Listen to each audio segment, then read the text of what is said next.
Thanks for joining us today for today's webinar on the secret to better AI results. I'm guessing we're all using AI at the moment in our workplaces, and sometimes we'll get mixed results. We won't get what we want, but it's one of those things. If you sort of put garbage in, you get garbage out. So we're joined today by 𝗪𝗵𝘁, who's a Microsoft certified trainer, an experienced AI instructor. And he's joining us today to just run through the basics of the AI prompting or asking questions. And I will hand over to 𝗪𝗵𝘁 shortly. He's been in the training sphere for a very long time, as have 𝗪𝗵𝘁. So we've been in South Australia delivering training for a long time. 2007 we started here. And we're a Microsoft certified partner. We're an AI Certs partner. And we just look forward to getting everyone's digital capability levels in their organizations to rise so that you can all do your jobs better. So with that said, we'll hand over to 𝗪𝗵𝘁, and remember, pop your questions in the little chat box and we'll get to those at the end of the webinar. Thank you. Thank you, Michael, and good morning, everyone, and thank you for joining in. So let's get started with the session. And one thing that I like to you to remember is like working with AI is a journey, not a destination. So you have to walk on that path every day. Okay. And every day will be a new things that you're going to learn. So let us start with a business case, because I want to be very clear that this is not a hobby skill. Okay. And I'm not here to sell you a novelty. AI has stopped being a futuristic idea. Okay. And the one where AI is something coming down the track that we deal with eventually. Okay. It's now several years out of date. AI is sitting inside the tools that you are already using, like Word, Excel, Teams, even it's in your CRM, it's in your help desk, and online websites where you are purchasing things. It is everywhere. Okay. Tuesday morning after an update. So the question is that most organizations is no longer will use AI, they are using it.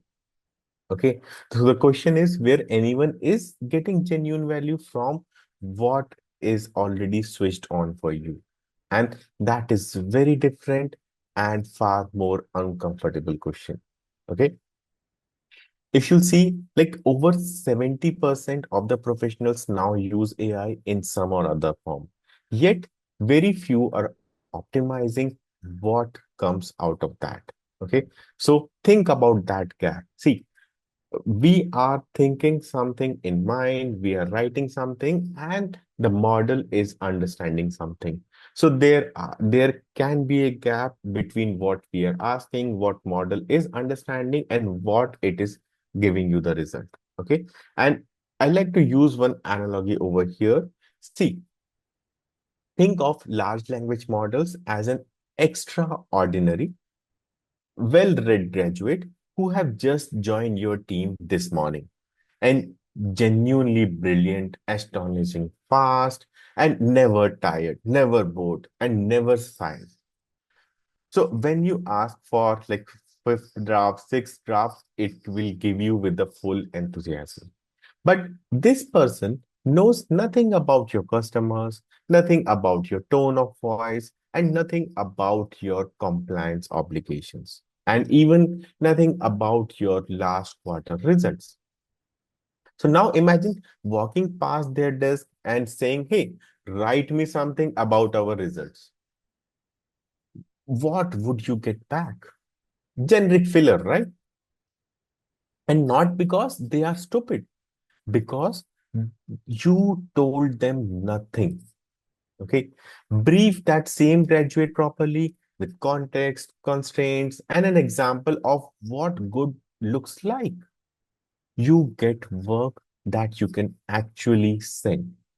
Okay. See, whenever we are dealing with prompt engineering, whenever we are dealing with uh, Gen AI models, what important is, see, here is your start, here is your end. Okay, that is the final version that you are going to use somewhere. Okay, so with prompt engineering, what you can do is like you can have a quick jump from 0 till some point. Okay, sometimes it can be 50%, sometimes it can be 70, 80, or even 90, depending upon how well you have written the prompt. Clear? Okay, and that is what we are trying to achieve with by asking correct questions.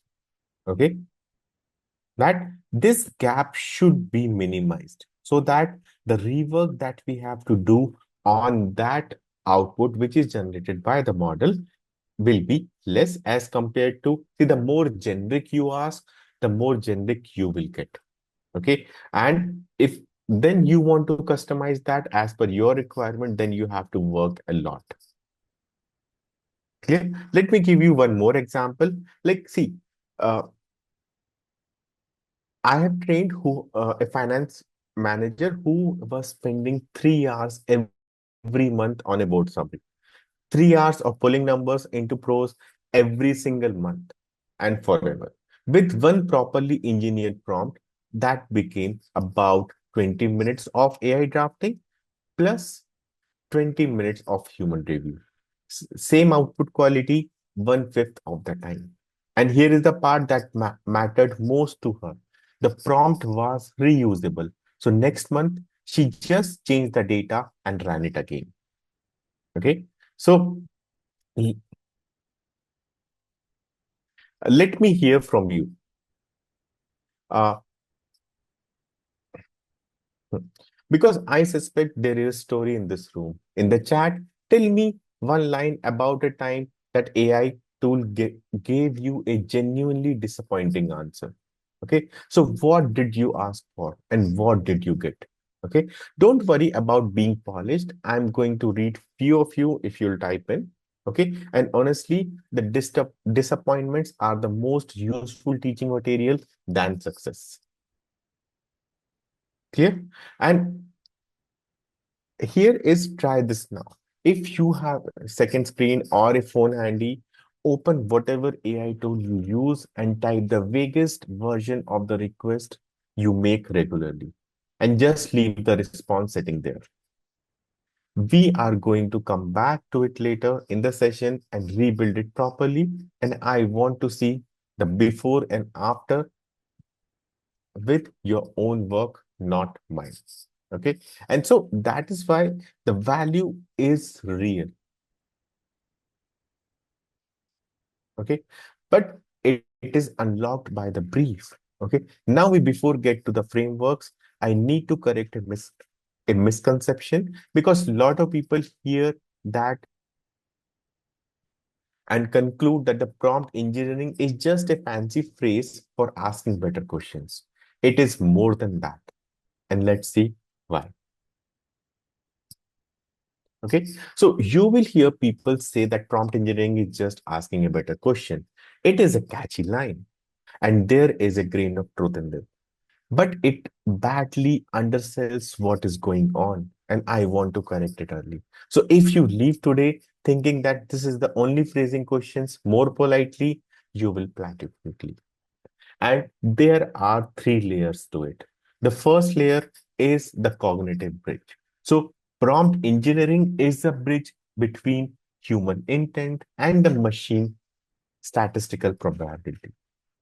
So what you're going to do is when you write a prompt, is just translating fuzzy human intent into something a statistical machine can act on. And the hard part is that the humans communicate on top of an enormous shared context that we never say out loud. Okay. So when you ask a colleague to tidy up the quarterly deck, they should know what quarterly means here. They should know who the audience is. They should know what the legal team hates. Okay. Like the word guarantee. They should know that the last time they wanted fewer slides. None of that was in the sentence, right? So the model has none of it unless you supply it.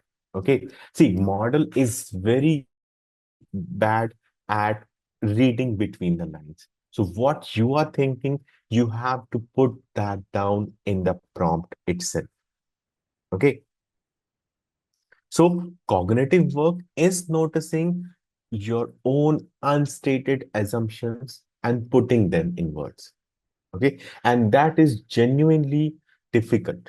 Okay. And it is a skill that improves with practice. Clear? Second layer that we have over here is technical tuning. Okay. And this is where things like temperature, context length, and how the model weighs the instruction you give comes into the play. And I want to reassure you, you do not need a mathematics degree. Okay. And I'm not going to make you do any. Okay. But knowing these lever exist changes how you write. So if you know a model that has a limited short-term memory, you stop pasting 50 pages when 5 can do. So if you know there is a randomness setting, you understand why the same prompt gave two different answers. Okay, like in temperature, by using temperature, you can decide, hey, how much creative answer I need. Okay, so if I'm writing a marketing campaign, what I will do, I will give the model the complete freedom to be creative. And if I'm writing a email reply to my client, so in that case, what I will do, I need to make it as sophisticated as it can, as deterministic it can. So in that case, what I'll do, I'll set the temperature setting accordingly. Okay. So same question can give you two different answers. Okay. And the third layer that we have is the outcome orientation. And that is the mind shift. Okay. Mindset shift. And I care about that most because you move from, I hope that AI gets this right, to I have designed a set of instructions where AI cannot easily get this wrong. Okay. And read those two sentences again. Because the difference between them is the difference between a user and an engineer. Hope is not a method. Okay. So when you design for the outcome, you anticipate the failure modes and you close them off in advance. Okay. So you say what format you need so it cannot come back as a wall of crows. You say what not to include so it cannot wander into competitors' comparison. You ask it to show its reasoning so you can see where it went astray. Clear? So it cannot be like this. It's quite like, see, we are booking a flight from, let's say, London to New York. We want to do that. And we have simply asked the model, to, hey, book a flight. You can see what is the difference. I know from where I need to travel to where I need to travel, and that is in my mind, and everybody in my team knows that. But what about that model? It should also know where I want to travel. And if it has booked a flight to Japan, what will happen? Okay, that's where things can go wrong. Whatever is needed for the model, you have to provide it. Okay. Think about how you brief a designer. You don't walk up and say, hey, make me a logo. Or if you do, you deserve what you get. You tell them who the audience is, what feeling you want that mark to convey, what colors are off limits because a competitor owns them, what file formats you need, where it will be used, and when you need it. Okay. And nobody calls that asking a better question. What we call it is a creative brief. And we treat writing one as a professional skill. So prompt is just creative brief for the machine. Clear on that, everyone? Okay. So let me put a question for you. In the chat, tell me what you last briefed a person on a piece of work. And what did you include that you would never think to include when typing into an AI tool? Okay. And have a real think about it. Deadline, audience, Okay. And the thing that you did last time that annoyed you, because I the answer is almost always a list of exactly the things that you would have fixed your last disappointing AI output. Okay. We routinely give machines a fraction of briefing we would give a junior colleague. And then we are surprised when the machine underperforms the colleague. Clear? So take the vague prompt you left sitting on your screen earlier and add just one sentence to it, describing who the output is for. Not the whole framework, just the audience, and run it again. And that single addition is usually the biggest jump in the quality you will see all day.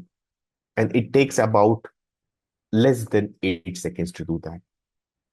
Clear? So keep this three-layer framework in mind because every framework we cover from here is just a structured brief. Okay, so what are these? Let's see. So to write good prompts, it really helps you to know what is happening under the bonnet. And I'm going to keep this jargon light. And I promise there is a practical payoff at the end of every point. So if you are non-technical, stay with me. This is the least technical explanation of a language model that you will hear. Okay. So a large language model at its core is a very advanced pattern matching machine. It does not know the facts the way you do and I do.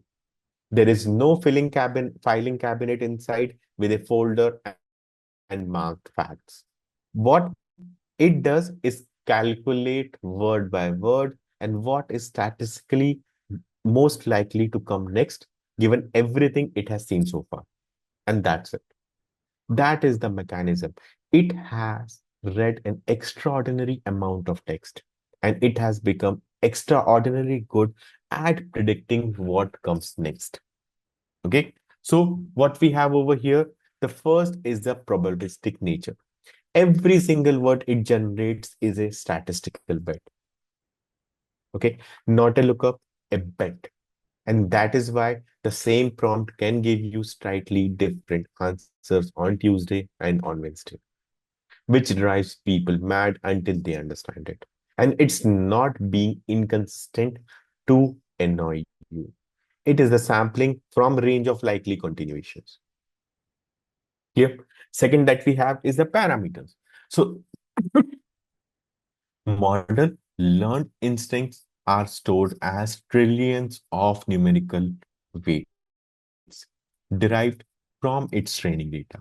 So you can think of these weights as accumulated reading habits rather than the stored documents. Okay. Third is the zero knowledge. Model cannot see your hard drive, your SharePoint, your inbox, or last week's meeting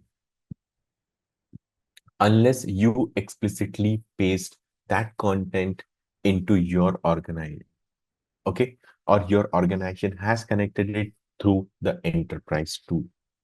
Okay. And I labor this point because I have watched intelligent people asking an AI to summarize the report that I sent you and then be baffled when it invents a report. Nothing was sent. There was no inbox. There was only one sentence. And what it was? To summarize the report that I sent you. What it needs to summarize? Nothing you have provided. It's quite like, hey, go to the market and bring me something. What do you think? They are going to bring something? Definitely they are. What it is, that you will know when they will bring back the things. It is similarly asking the model to do this and that without providing the proper context and the data to act upon. Clear? Now, there are two words that you will keep hearing in any conversations about AI model, and both of them sound more intimidating than they are. Okay. First is the tokens. Okay. And the context window. Now, let's demystify both. Models do not read words. they read tokens, which are chunks of character. Okay. And a rough rule of thumb is that 100 tokens is about 70 to 80 English words.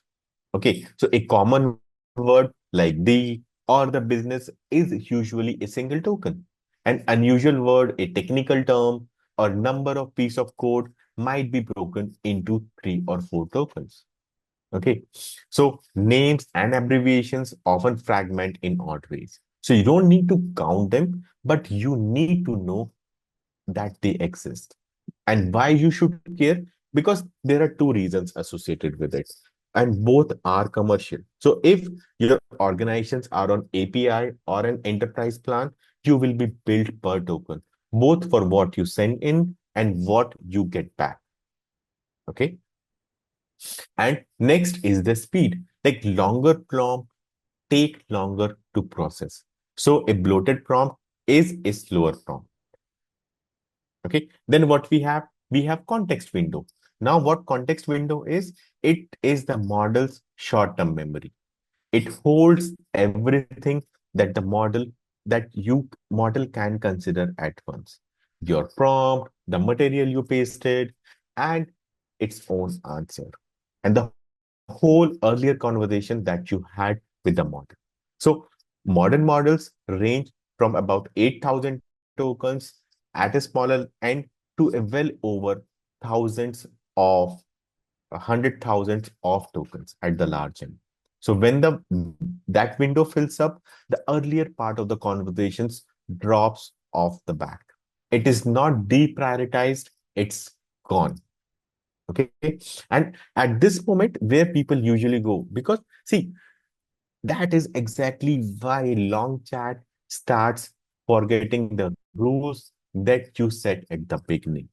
You spend 5 minutes at the top of the session carefully explaining your tone of voice, your audience, and your 3 non-negotiables. 40 messages later, the model is cheerfully ignoring all of it. And it's not being defiant. Your instructions have literally scrolled out of the memory, and there is nothing to ignore.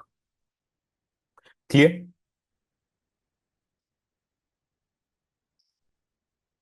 Okay. Next one is the genuine research finding, and it's one of the rare pieces of research that you can act on the moment.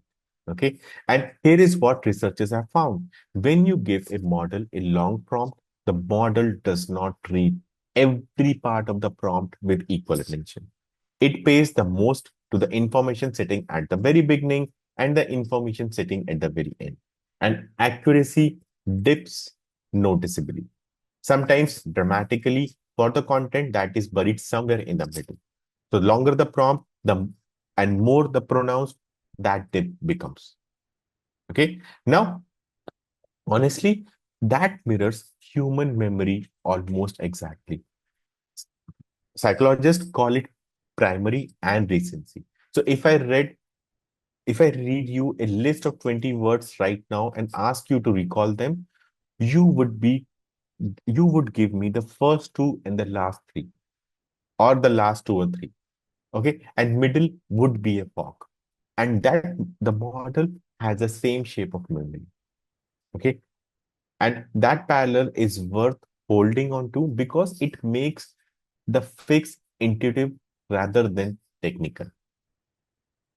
Here, so, and here is a practical strategy, and it's genuinely simple.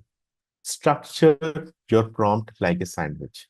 Put your role, your framing at the top so that model knows who it is being and what game it is playing before it reads anything else. Put the bulk material in the middle, transcript, report, spreadsheet, even uh, 40 pages of your source text. Then put the most critical constraints at the bottom and immediately before the model starts writing. So the last thing it reads should be the thing you care about most. Make sense?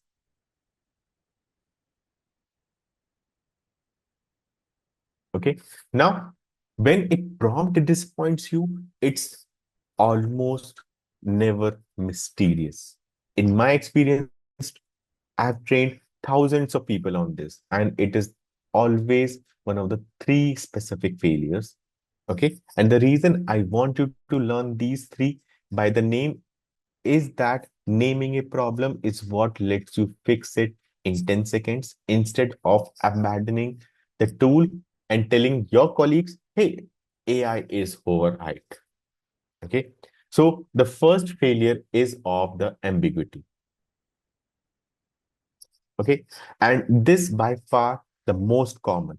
It shows up phrases like, hey, make it good, shorten this, make it more professional, tidy this up, or make it human, make it punchier. So every one of those is a judgment word. And the model has no benchmark for your personal judgment.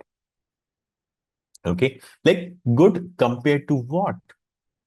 Okay, so professionalism in the sense of a legal letter, or professional in the sense of a friendly LinkedIn post. How you want it to make it professional, or shorten it to 800 words or 80. You know what you mean because you are carrying 20 years of context in your head, and model is having none of it. Clear? So the fix is to replace every judgment word with a measurable one. So instead of making it shorter, you can make it professional by, hey, reduce this under 150 words, use plain English, add like remove all the marketing adjectives like innovative, cutting edge, or world class, or keep three specific figures in the paragraph. Okay, so and that is not a hard prompt to write. It's just 30 seconds more typing and it removes all the guesswork. Second is context dilution. So this is counterintuitive because it comes from the good intentions. So you paste 10 page of background because it feels safe to give the model everything, but the 9 of those pages are relevant to the question you are asking. So model now has to work out which parts matters, and it often anchors on the wrong detail. So it will latch on to the most distinctive or emotionally loaded thing in your text. Okay, not the most important thing. And the third is the conflict. So you ask for a comprehensive, detailed analysis, and then you say maximum 50 words.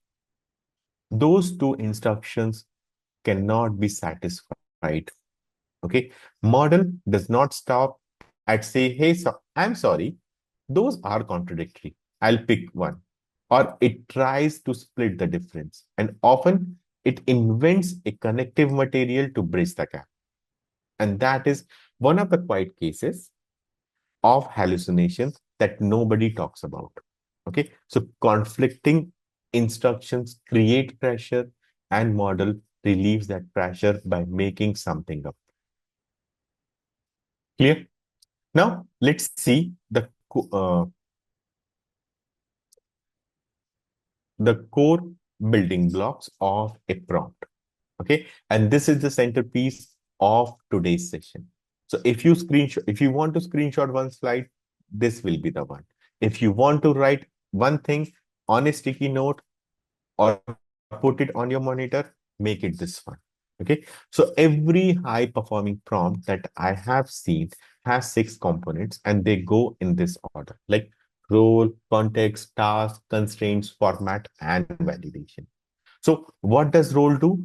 Role assigns a persona or an expert profile, like how you want that model to act. Like act as a B2B chief finance officer, act as a pediatric nurse educator, act as a commercial contract analysis, act as a Microsoft certified trainer, act as a AI cert certified trainer, act as a, so you can give a lot of examples. Okay, and what this does, it narrows the vocab and the assumptions that model draws on. Next we have is context. So context gives the background, your industry, audience, situation, or even source material. Okay, so model cannot see your customers, your pricing, your policy, because they have zero knowledge. Okay, you need to tell them. Okay, if you want generic answers, don't provide the context. If you want customized answer based on your org, based on your requirement, you need to provide the context. And third is the task.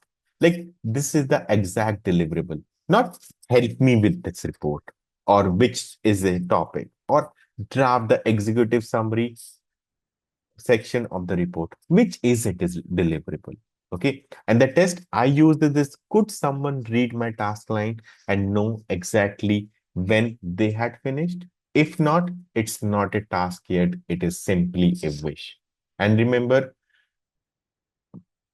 LLMs are not a genie. You don't have to wish. You have to command, hey, I need this and in this format. Clear? Next, we have is the constraint, where you set the boundaries. Then we have format, which defines the shape of the output. And last, we have the validation, which builds in a self-review. So before answering, check that figures adds up or not. Flag anything you could not verify from the source material with a question mark. So if the answer is not in the text I provided, say you do not know rather than guessing. And this is the component almost everyone skips. And it is one that saves the reputation. Okay. So if you put it together, you get the formula on the screen, which is role plus context plus task plus constraints plus format plus validation equals high performance output. Clear?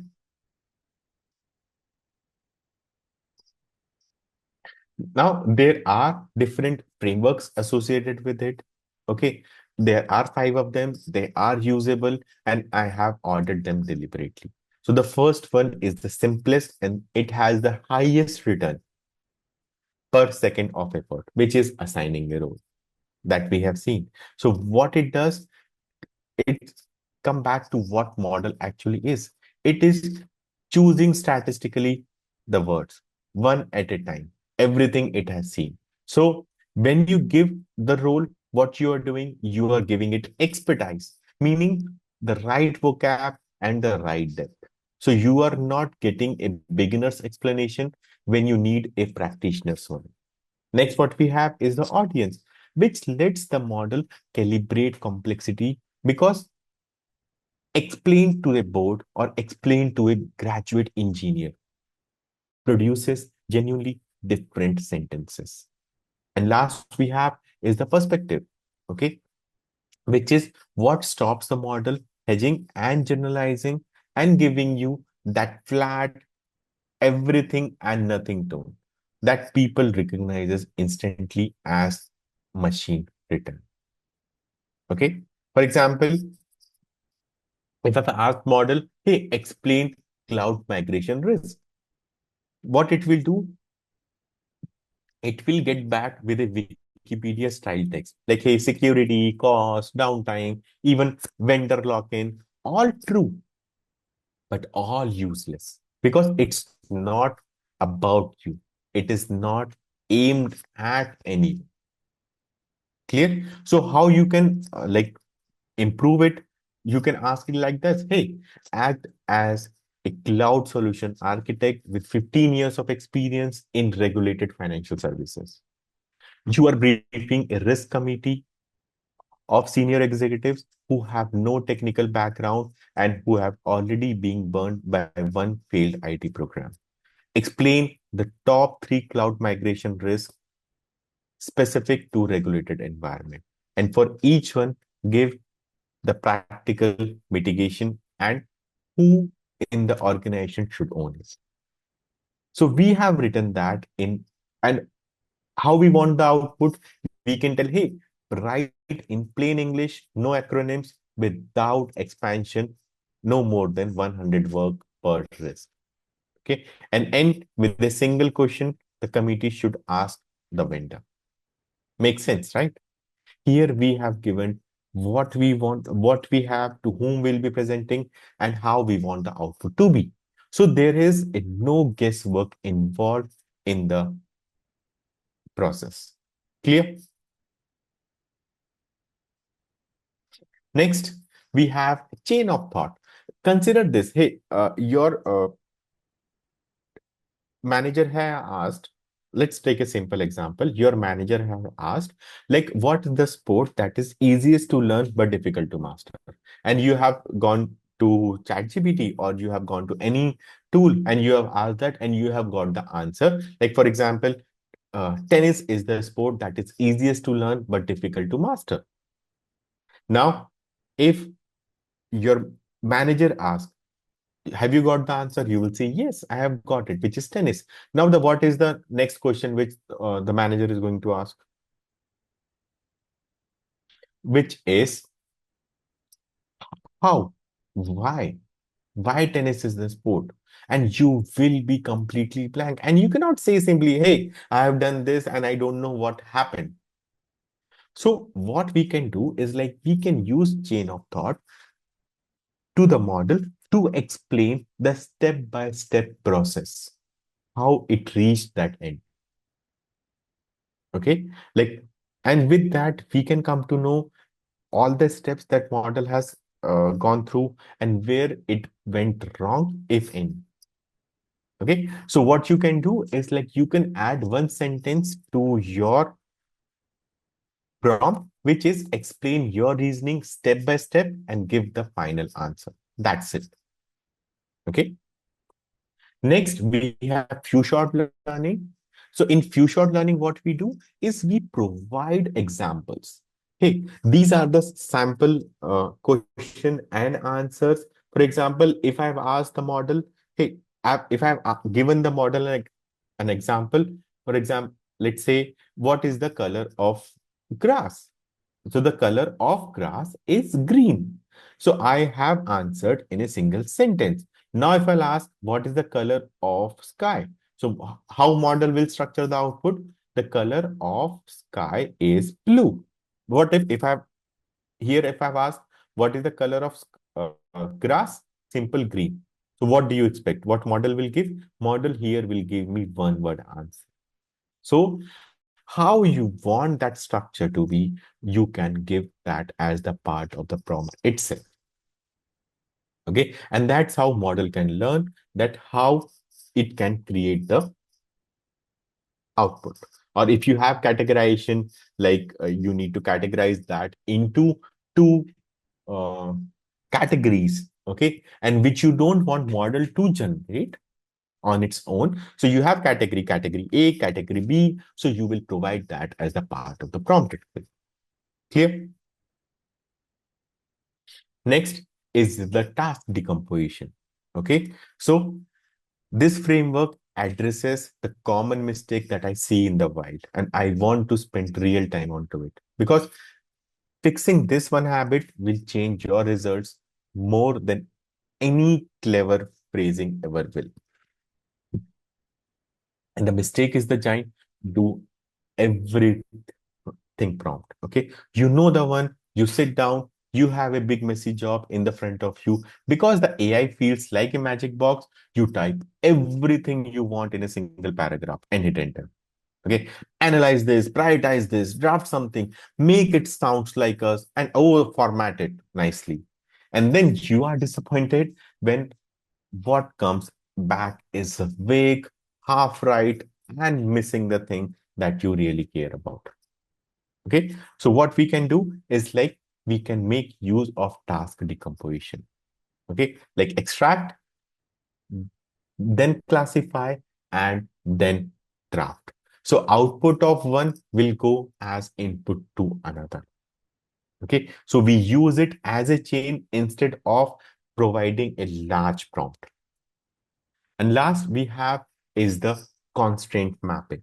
Okay, so if you take a see, the first is the formatting constraint. Because see, constraints are how you stop being hopeful requester, then start being a specifier. So what you do, you uh, provide the constraints like what it should do and what it should not do. Like if you want output in a particular format, you can provide, hey, provide the output in JSON format. Or if there is any negative constant, like which model should not do, which model should do, you can do that. If you want to structure the output, hey, I need that in a paragraph, I need that in a bullet point, I need that in any other format, specify it. And lastly, the verification, like how you want it to be verified. You can include that as the part of the framework itself. Clear? Now, see, now let's make all this concrete because frameworks are easy to nod along. Okay. Look, the first failure is ambiguous audience. Like what we have asked, analyze these sales number from the last quarter and write a summary of how we did for the board meeting. Result will be a generic 3-paragraph output. Okay. But what is missing over here is like for the board meeting, and to the human that carries an enormous amount of meaning, but it says it is objective. It says lead with numbers. It says do not sell it to me, I own the company. It says frame everything around the decision that we need to make. So there is something that is missing, which was obvious to you but not to the model.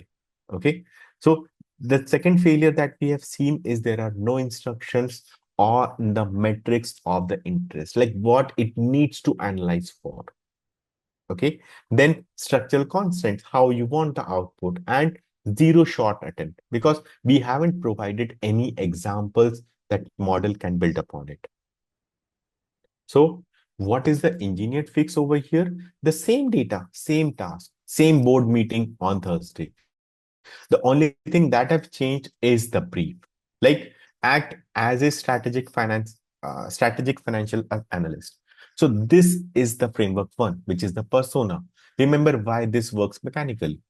The model is choosing statistically likely words. By naming a role, you shift the entire probability field towards that vocab. Okay, then we are using the context, using the data provided. Then we are using the chain of thought. First, calculate year-on-year growth. Second, identify the top 3 uh, underlying performing regions. Then fourth is the output, like mark down the table by 5 bullet points. Okay, so what we have done is like we have divided the task into a subtask, and I know how to write because I have created it like this. Like there is a table that I have created, and I know what to write in front of every section. So instead of me guessing whether I have done that or not, I can do it in this manner. So I just need to fill in the blanks. Okay. So see, I have deliberately chosen these areas because they touch almost every commercial team that I have trained, or each one I want to give you not just the concept, but the shape of the prompt. Okay. Like first we have campaign engines. So the idea here is that most organizations are sitting on substantial content assets that get used exactly once and then they die. Okay. So what we can do, for example, webinar recording is like the one that gets shared once and forgotten. Repurposing that asset into focused multi-channel campaign used to be genuine once and forgotten. Okay. Next, what we have is like we have area of operations. So it is the operations and standard operation procedures. So one gets less attention than marketing. I think it's quietly the higher value use case because every organization has critical knowledge that lives entirely in the heads of the 3 or 4 experienced people. Okay. And then last is the data to insights. So extracting performance anomalies, actionable trends directly out of the raw spreadsheets. Okay. It can be done. Okay. And the example I like here is deliberately modest because modest is where these works best.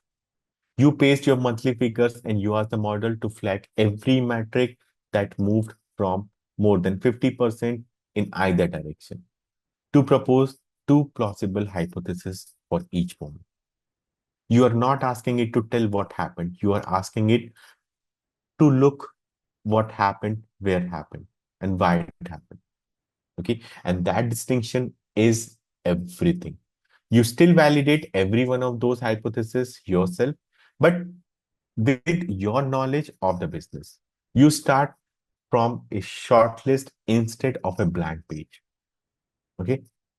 So starting from a shortlist is worth an hour of anybody's Monday morning. Clear? Next, we are having this development, research, and productive workflows. And here is the example prompt that you look at the last sentence in particular. See, act as a senior Python engineer. Generate PyTest cases for this function, covering the happy path, the boundary values, and the two failure modes. Do not modify the function. And that final instruction is in negative constant, straight from the framework file. And it is the reason this prompt is safe to use. So it stops the model quietly rewriting the code while it thinks it is helping you. Clear? So what we are doing over here is we want to ensure that how we can reach the output which can be useful. Okay. And when we are dealing with the prompts, when we are dealing with the LLMs, these are few things that you should consider. Okay. The first is the temperature, which sets the control on how much randomness that model allows itself. Okay. When it picks the next word. As we have studied earlier, it's all about whether you are creating a marketing campaign or you're writing something which should be deterministic in nature. And that control you need in your hand, which is done through temperature, okay, whose value generally ranges in the range of 0 to 1 or 0.1. It depends upon which model you are using. Next we have is the grounding, which is basically you supply the source material yourself and you instruct the model to use only that material. Okay, so this is the whole idea behind retrieval augmented generation, or popularly known as RAG, okay, which is what sits underneath most enterprise AI tools. You do not need an enterprise platform to do that. You can ground a prompt manually right now by pasting the document or writing. For example, you have a manual, okay, for a particular product. You can upload that manual and ask questions related to it. So instead of it giving you a generic response, it will ground the response based on the manual that you have provided. Okay. And last is the verification. Here, what you are doing is you explicitly ask the model to check itself before it answers. And if you still feel that, hey, something has gone wrong, you can point it out to the model that this is what has gone wrong, correct it. You have asked for the bullet points and it has given you a paragraph, point it. Whatever is the mistake, point it. And always remember, the task is given to you and you are using these to speed it up. The task is not given to the model, task is given to you. So you have to make sure that everything comes quite right. Okay. And then the ethical boundaries. See, the first, we have talked about making outputs reliable, but let us talk about working responsibly, because reliability is about the quality of answer and responsibility is about the consciousness of how you get there. Okay, so the first habit that we have over here is the targeted context. You use a clean context boundaries rather than the generic commands. And what does it mean in practice? When you paste material into a prompt, mark it clearly and explicitly, and then refer to it by that marker. Something as simple as writing the meeting transcript sits between the triple dashes, okay, below, and then the dashes, and then the transcript, and then the dashes again. So your instruction referring to the transcript above, it looks fuzzy. And this is not fuzzy. It solves two problems at once. First, it stops the model confusing your instructions with your data. Okay. Second that we have iterative logging. So what we do, we treat prompt designs like a code, not like a conversation. So conversation is disposable, but code is versioned, tested, and reused. So keep your prompts in a document. Note what have changed and what I improved. Keep the version that worked and label it. So teams who do this build a genuinely valuable shared library within a month. Teams who do not will retype the same prompt from the memory forever, slightly different each time. Okay. Now the golden rule, and it is non-negotiable: never enter trade secrets, personal data, or even sensitive client information to a public large language model. Okay. See, consumer grade tools may retain your input, may use it in a way you have not read in the terms. And once information has left your boundary, it has left. You cannot recall it. So for this, use enterprise grade or private instances where your organization controls the data residency, retention, and access to it. Clear? Now, what are the key takeaways? Is first is the formula, which is role, context, task, constraints, format, and validation. Okay, write it on a sticky note and put it on the edge of your monitor. And okay, second is the frameworks, which is persona, your chain of thought, your task decomposition. So this is a whole industry publishing hundreds of prompting techniques. Okay, you do not need dozens. You need these five. Use well, use habitually. Persona when framing matters, chain of thought when when the reasoning matters, few shot when the pattern or the voice matters, task decomposition when the job is genuinely multi-stage. Okay. And last, that outranks both of the others is always keep a human in loop. Verify the output, protect sensitive data, check for the bias before publishing or shipping it. Okay. And say this to yourself in the mirror. If you need to, the model draft, you are accountable. Nobody in a client meeting, a boardroom, or a regulator's office has ever expected that explanation that, hey, AI wrote it. Always remember, task was given to you, and you are using AI to do it quickly. Clear? Now, see, if today has been useful and if you want to formalize this skill, rather than leave it as something you picked up in a webinar, here is the next natural step. So the certification that we have is AI plus prompting fundamentals. Okay. What it validates is your ability to design, implement, and optimize prompts for the large language models. And note the three verbs there because they map to three different levels of capability. Like designing is writing a prompt that works, implementing is putting it in a real workflow where other people depend on it, and optimizing it is improving it systematically over the time rather than by trial and error. Okay, so the most people who describe themselves as good with AI are sitting at the first level. Okay, and the certification is about the other two. Clear? Now over to you, Michael. Thanks, Ned. Very informative.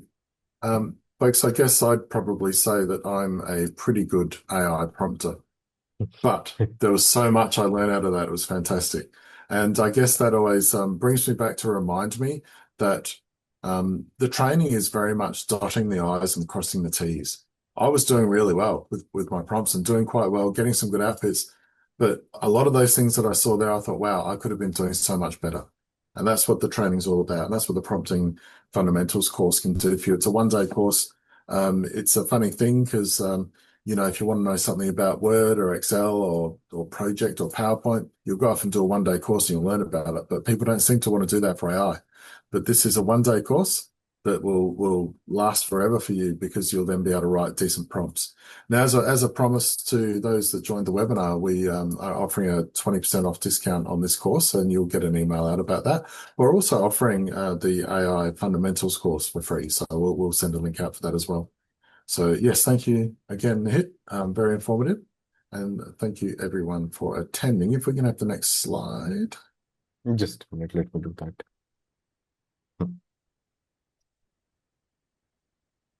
It is visible, right? Yes, thank you. Yeah, so look, I was watching out for questions as they come through. We had a couple of people say, "Oh, I put in for an image and it didn't come out what I thought was going to be the image." I had the same experience. I was like, "Oh, give me a picture of a student studying at their desk," and it's like, "Whoa, that is so American. Make them Australian." And all of a sudden, we had a window with some gum trees out there and all this sort of thing. So yeah, having those prompts is really important. And yeah, the telling the what someone's just mentioned that, yeah, they'd never sort of thought that AI needed a role to play. Your role is this. Now do this for me. So, yeah. So, look, you'll see some information come out from us the next hour or so that will give you some good offers for this and some more free learning for you as well.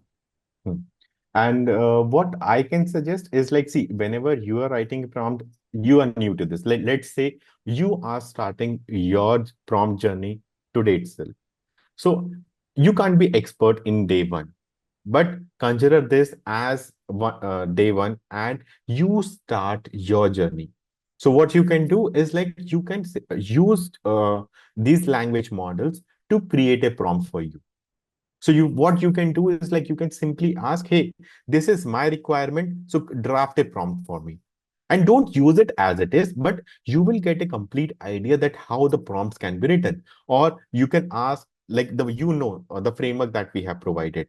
You can provide that as the requirement to the model, and the model can generate the output for you. And you can instead of writing from scratch even the prompt, you can ask the model to do it for you. And because see, we are very good at correcting things instead of writing it from the scratch, so it will be helpful to you.